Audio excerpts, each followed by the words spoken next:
In September, at the Lincoln Memorial, President Johnson offered words of tribute to a unique American, Carl Sandberg. Sandburg seemed to have his finger always on the American pulse. He seemed to be able to give voice to the whole range of America's hopes and America's hates. He seemed able to communicate, above all, the restless energy that has vitalized and stimulated on occasion degraded the history of our nation. He could give you the savage emotions of a lynch mob. He could just as well express with affection and insight the courage and the impatience, even the braggadocio that spurred our amazing development. And at the end of a long day with the phones all ringing and the world in disarray, those words have a very special impact for some of us.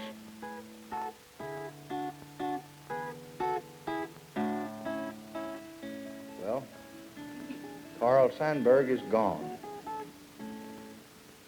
He is part of the earth that he celebrated in Illinois and Kentucky and North Carolina. He's part of the American earth. What will live on forever, though, is his faith in the individual human beings whom we impersonally call American. He knew that always in America, the strong men keep coming on. Throughout the month of September, President Johnson would indeed face many long days, with phones ringing far into the night, with much of the world facing problems. Yet he would meet many of those Americans Carl Sandberg described, the strong men who keep coming on.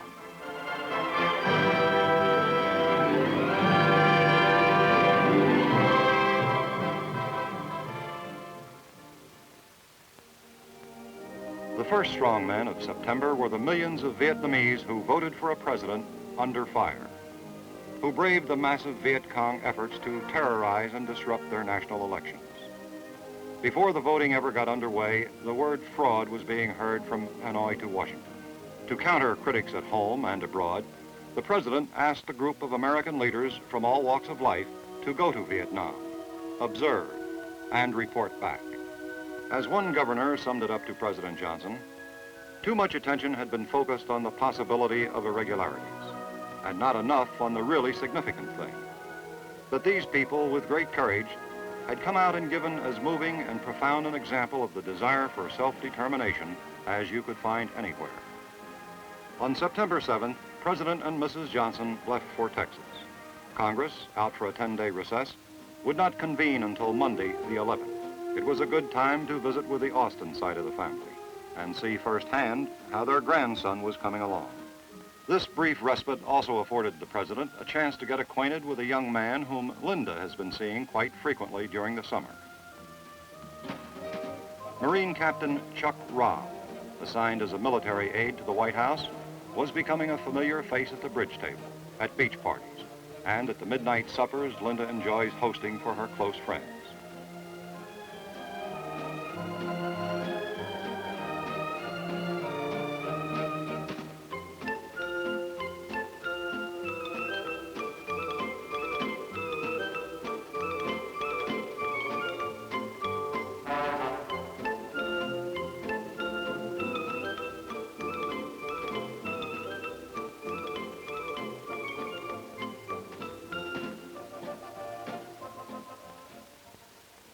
Here in the land that his family had known for generations, President Johnson renewed his strength before returning to Washington. He knew if the bulk of his programs were to be enacted by the end of this session, he faced an uphill battle with Congress. It was no secret that the lawmakers were disquieted over the recent rioting and crime in the streets, that they were divided over the war in Vietnam, and that many members of the House Ways and Means Committee were still unconvinced that the administration-backed tax increase was justified. But Lyndon Johnson was no stranger to uphill battles. He was raised in a land that gave no quarter, that yielded reluctantly every inch of the way. If there was a sense of tranquility and prosperity in this once hard-scrabble hill country, it was earned through the toughness of the men who dug in and fought for it. This philosophy holds true all the way to the White House. For even there, a chief executive soon learns that he gets only what he digs in and fights for. With the Labor Day weekend behind him, the president assembled his team in the cabinet room. Each secretary represented a facet of American life, and each held a key position in helping the president push through the legislation and appropriation bills so vital to maintaining and improving that life. Chief among these bills was the Model Cities program, the most far-reaching attack on urban blight ever proposed. It had already suffered congressional combat scars in the House, as its committee cut the request by almost 2/3. And Model Cities was only one of dozens of programs buried, sometimes languishing, in Congress since the beginning of the session. These proposals ranged from a relatively small request to exterminate rats in the nation's cities to a major outlay of over $2 billion for the Economic Opportunity Act. Even food stamps, a modest program to increase the food buying power of needy families, had been deadlocked for months. The president decided it was a time to carry the fight for what they believed, a time for the administration forces to exert maximum pressure, to pry bills out of committee, to focus public attention on deadlocked legislation. Personally leading one such attack, President Johnson on September 14th flew to Kansas City to spearhead an all-out administration effort to get action on his Safe Streets and Crime Bill. The Crime Bill and its accompanying proposal, the State Firearms Control Act of 1967, were still tied up in House and Senate subcommittees. As Air Force One approached Kansas City, it was evident that September's annual crop of severe storms would be as bad as the weathermen predicted. Even as President Johnson touched down, Hurricanes Dorian, Chloe, and Beulah were running up their death tolls across the Caribbean islands.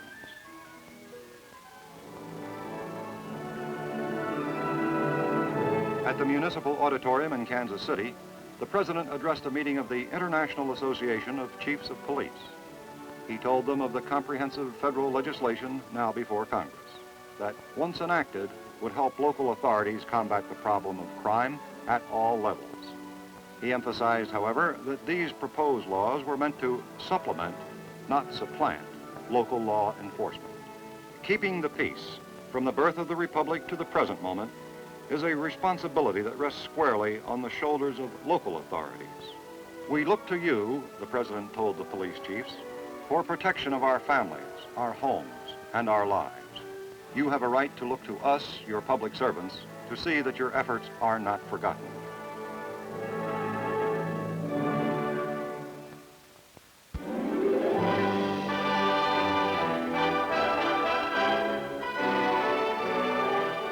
By mid-September, with no action on his tax increase request, the president mustered his forces for what may be his most unpopular, yet most necessary request to Congress. Although 260 of the nation's non-government economists, led by Walter Heller, endorsed the president's move, the bill was still tied up in committee. Secretary Fowler would champion the administration's cause on the Hill, warning bluntly that the alternative to the surcharge would be an economy in shambles. The president publicly pointed out that a delay in the tax, or worse, lack of passage, would bring on a tax of another kind, a weakening of the dollar, high and ruinous interest rates, and a costly, burdensome inflation.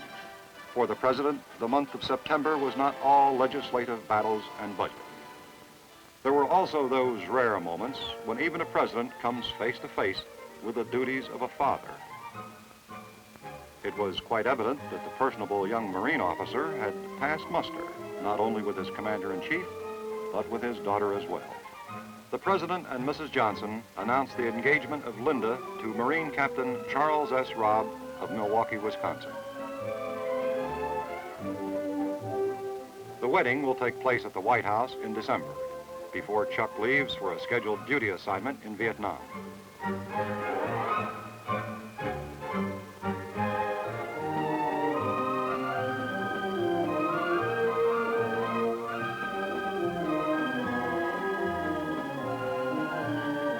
Captain Robb soon found out that winning the heart of a president's daughter exacts its price in moments of stolen privacy. For a few months, he will discover what Linda and Lucy have known for years, that first family news is public news. And you can never completely escape the probing questions of the press.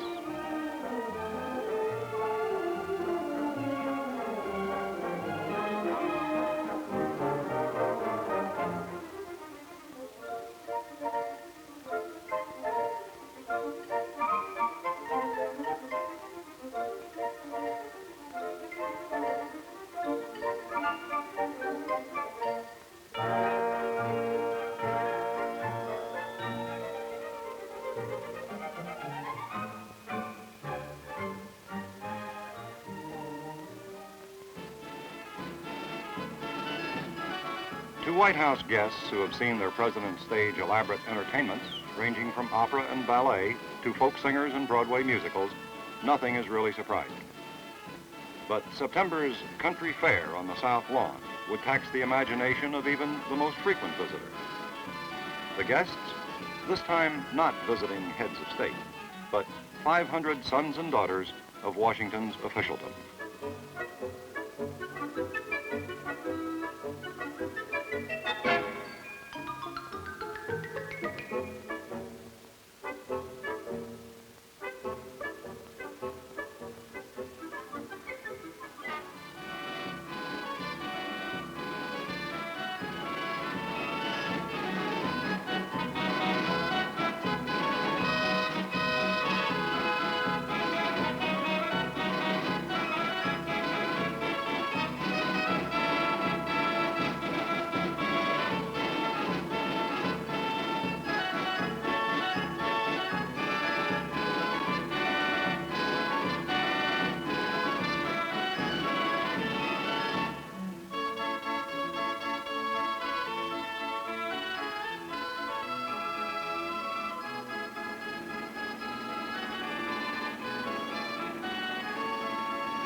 Although his administration was deeply committed to a $7 billion program of action to help the cities, President Johnson knew that federal action alone could be only a beginning. Private efforts were central to success. On September 13th, the president invited to the White House those congressional leaders, state governors, and executive directors of major associations whose common goals are firmly tied to the welfare of the cities. They were invited to witness and to share in the first massive, privately sponsored, all-out attack on urban blight.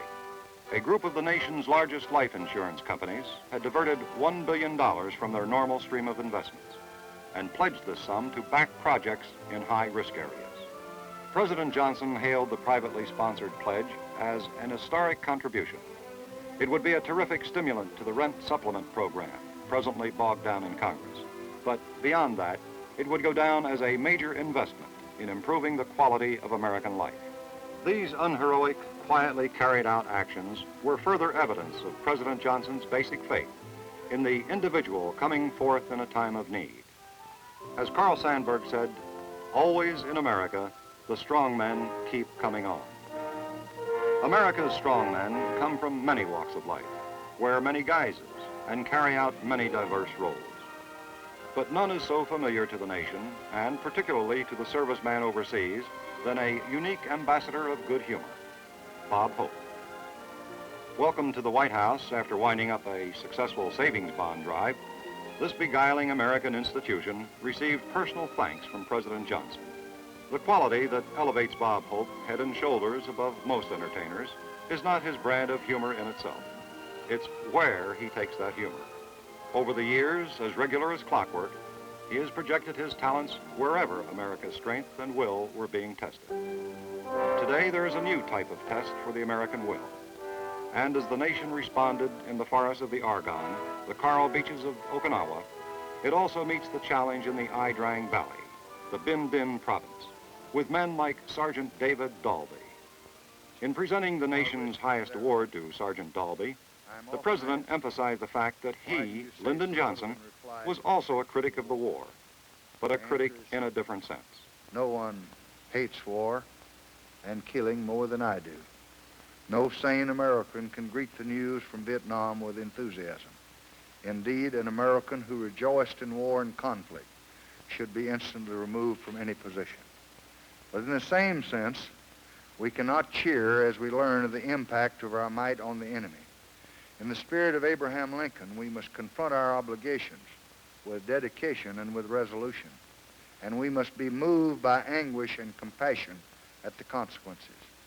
Until the day comes when we lay down our arms and we deal in good faith with North Vietnam across a conference table, brave young men like David Dalby will have to fight to prevent others from imposing their military solution on the people of South Vietnam and Southeast Asia. Because of the time it takes to process a unit citation or a Medal of Honor, the names of Binh Dinh Province and the Ai-Drang Valley are already spoken of in the past tense.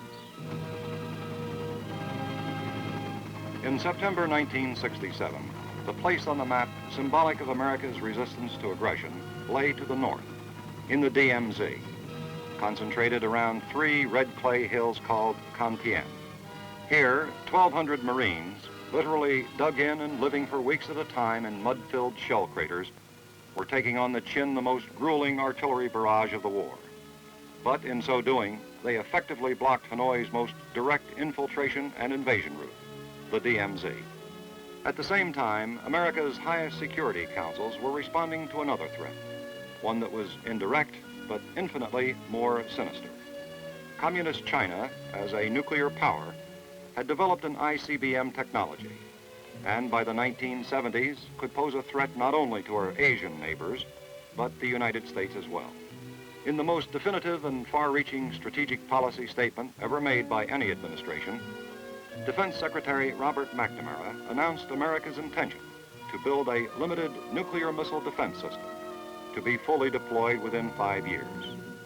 The ABM system would be a thin one, designed only to blunt a Red Chinese offensive. In this manner, the delicate nuclear balance between the United States and the Soviet Union would not be jeopardized.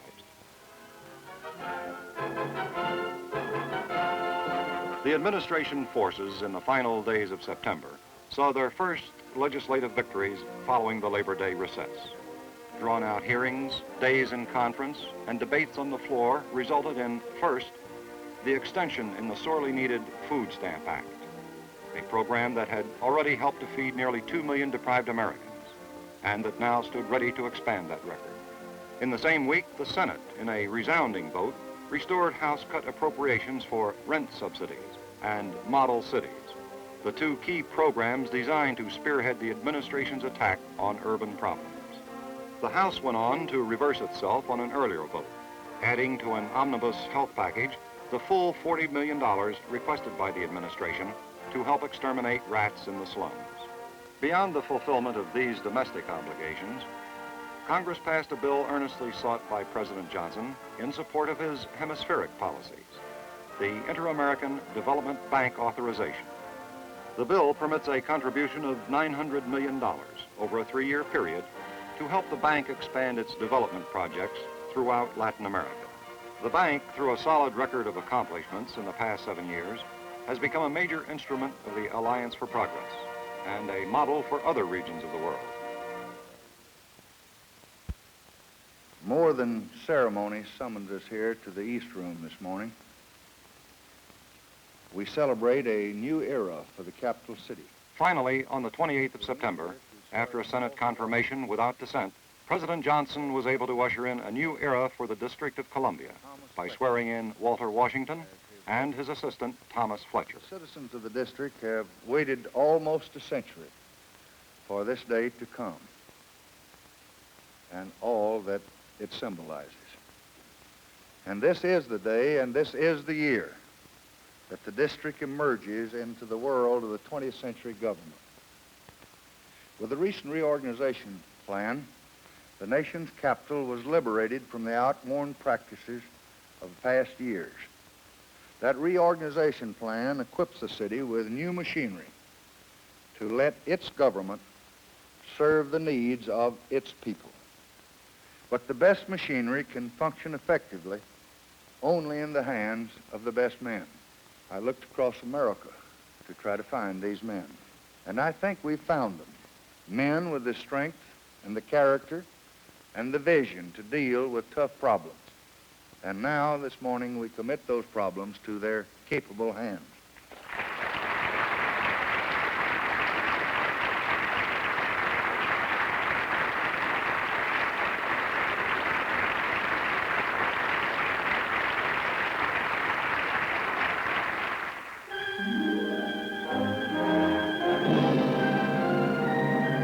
Beulah, one of the worst hurricanes to ever hit the hemisphere, had ripped across the Gulf of Mexico, had cut a deadly swath through the jungles of Yucatan, and had finally battered itself to oblivion on the open range country of South Texas.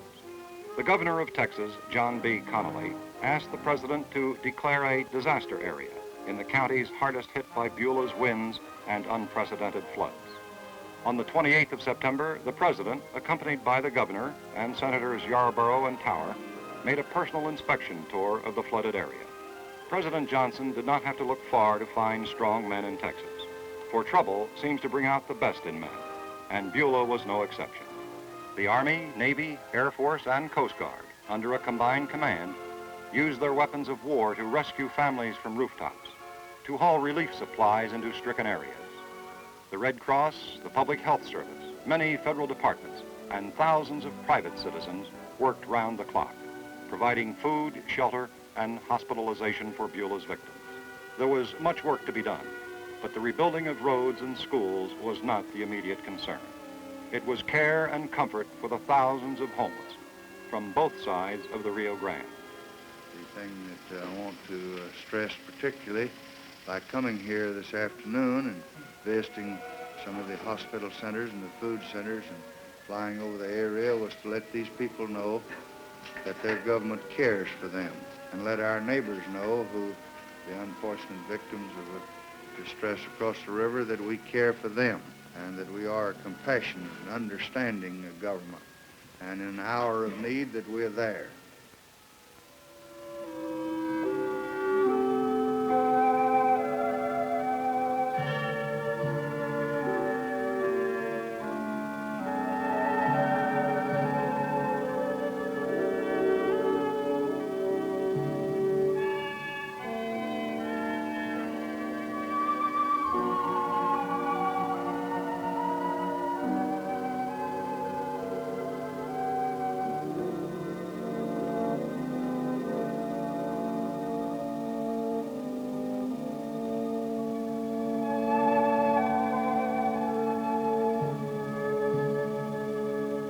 As September ended, the president addressed himself to the cruelest test his country faced: perseverance in the face of doubt, debate, and dissent.